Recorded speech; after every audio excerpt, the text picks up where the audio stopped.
دار الخیر والقدس درگاہ مولا اجمیر شریف میں سلطان ہند خواجہ خواجگان حضرت خواجہ غریب نواز سیدنا خواجہ معین الدین چشتی اجمیری رضی اللہ تعالیٰ عنہ کا سرابائے قدس فیض بخش عام ہو رہا ہے۔ دنیا کے ہر حصے اور خطے سے پروانہ وار خواجہ کے جانثار اجمیر مقدس میں حاضر ہوتے ہیں۔ خواجہ صاحب رضی اللہ عنہ کی عظیم و جلیل شخصیت کی عظمت کا یہ عالم ہے کہ میرے غوث غوثوں کے غوث غوث اعظم غوث الثقلین غوث الارض والسماء سیدنا شیخ عبد القادر جیلانی پیران پیر دستگیر رضی اللہ تعالیٰ برسر منبر و محراب فرمایا، میرا یہ قدم تمام اولیاء اللہ کی گردنوں پر ہے۔ حضرت سیدنا خواجہ معین الدین چشتی اجمیری افغانستان خراسان کے پہاڑوں میں محو عبادت تھے۔ آپ نے روحانی طاقت سے غوث اعظم کا یہ مبارک ارشاد سنا اور اپنا سر اس قدر خم کیا کہ زمین بوس ہونے لگے اور فرمایا، لا راسی وعینی،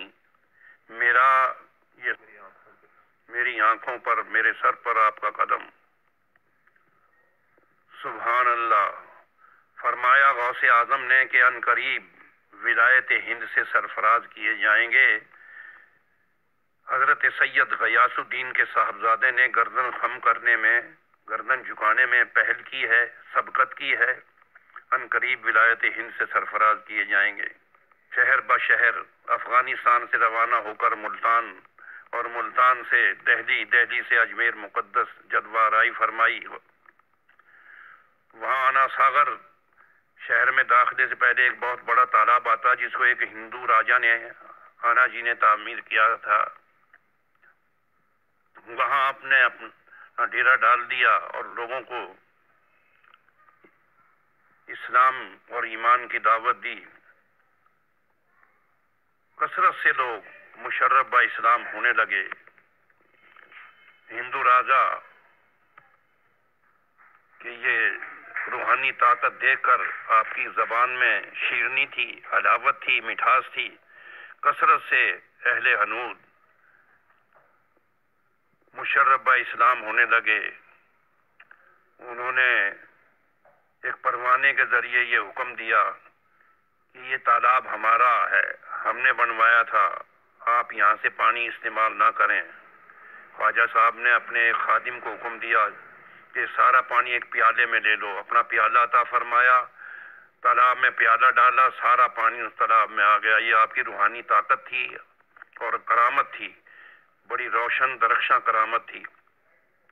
پورے شہر کا انحصار اسی پانی پر تھا۔ سب پیاس کی شدت سے بے قرار مضطرب ہونے لگے۔ الغرض بادشاہ راجا نے معذرت کی، معافی طلب کی، آپ نے معاف فرما دیا، وہ پانی کا پیالہ واپس ڈال دیا۔ مدت مدید سے، عرصہ بعید سے وہ پانی اب بھی تالاب بھرا ہوا ہے۔ کچھ دن کے بعد مشرکین کی، ہندو راجا کی شرارت کی رگ پھر پھڑکی، تو پھر اس نے کہا کہ یہاں آنا ساگر سے کہیں اور چلے جاؤ، اس جگہ تو ہمارے اونٹ باندھے جاتے ہیں، اونٹ بیٹھتے ہیں۔ آپ نے فرمایا اونٹ بیٹھتے ہیں تو اونٹ بیٹھے رہیں گے۔ پھر دوسرے دن صبح کو بادشاہ کے، راجا کے اہلکار آئے، اونٹوں کو اٹھانا چاہتے تھے، ہرگز نہیں اٹھے، بار بار کوشش کی، اونٹ نہیں اٹھے۔ پھر راجا نے معذرت کی، معافی طلب کی، پھر وہ اونٹ اٹھ گئے۔ الغرض قصہ مختصر، یہ قدم قدم پر حضرت خواجہ معین الدین چشتی اجمیری کی روحانیت کے، کرامات کے جلوے نظر آتے ہیں۔ سرم قضائے ہند میں آپ کی شخصیت مقدسہ توحید اور اسلام کی پہلی گونجدار آواز تھی، جس سے بر صغیر کے مسلمانوں میں آج بھی ان کی محبت کا جلوہ ہے۔ سن 1981 میں وزارت مذہبی امور کے وفد کے ساتھ مجھے بھی جانے کا اتفاق ہوا۔ خواجہ صاحب کی روحانیت کا یہ عالم ہے کہ 99 لاکھ کفار مشرکین کو آشنائے توحید کیا، کلمہ شریف کی حلاوت سے آشنا کیا، مشرف با اسلام کیا۔ بڑے بڑے جادوگر منگوائے گئے، سب فیل ہو گئے خواجہ صاحب کی کرامات کے سامنے۔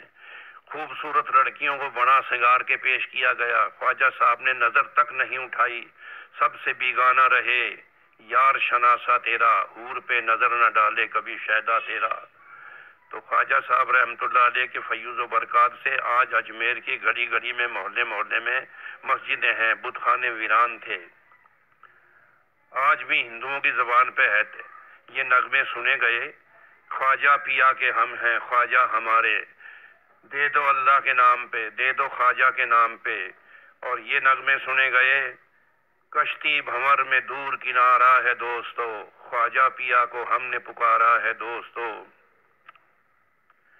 تو اللہ تعالیٰ ہمیں بزرگان دین اولیاء کاملین کے فیوز و برکات سے مالا مال کرے، اور خواجہ صاحب کی عظمت اور محبت کا تقاضا ہے کہ ہم خواجہ صاحب کے نقش قدم پر چلیں، سنت و شریعت پر عمل کریں، اللہ کی سچے دل سے عبادت کریں، ہر برائی سے بچیں، ہر نیکی کا ارتکاب کریں۔